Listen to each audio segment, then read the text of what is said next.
गोंडवाना राजवंश के संस्थापक यादव राय, जिन्हें यदुराय या जदुराय भी कहा जाता है, का शासनकाल मुख्य रूप से 14वीं शताब्दी के दौरान माना जाता है। उनके जीवनकाल और शासन से जुड़ी प्रमुख तिथियां निम्नलिखित हैं। शासनकाल: अधिकांश ऐतिहासिक दस्तावेजों और शिलालेखों के अनुसार उनका शासनकाल 1328 ईवी से 1440 ईवी के बीच माना जाता है।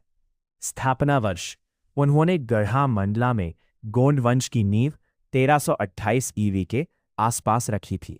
ऐतिहासिक संदर्भ: उनके शासनकाल की जानकारी मुख्य रूप से राजा हृदय शाह द्वारा 1666 ईवी में उत्कीर्ण कराए गए रामनगर शिलालेख और गढ़हेशन नृपवर्णनम ग्रंथ से मिलती है।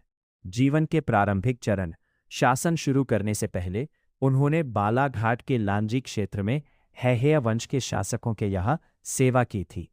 यादव राय के उत्तराधिकारियों का क्रम: उनके बाद उनके वंशजों ने इस साम्राज्य को आगे बढ़ाया, जिनमें प्रमुख नाम इस प्रकार है: यादव राय संस्थापक, खरजी गोरखदास, सुखनादास, अर्जुनदास, संग्राम शाह, जिन्होंने साम्राज्य का सर्वाधिक विस्तार किया।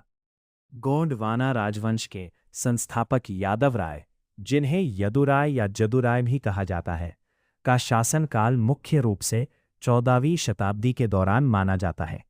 उनके जीवनकाल और शासन से जुड़ी प्रमुख तिथियां निम्नलिखित हैं। शासनकाल: अधिकांश ऐतिहासिक दस्तावेजों और शिलालेखों के अनुसार उनका शासनकाल 1328 ईवी से 1440 ईवी के बीच माना जाता है।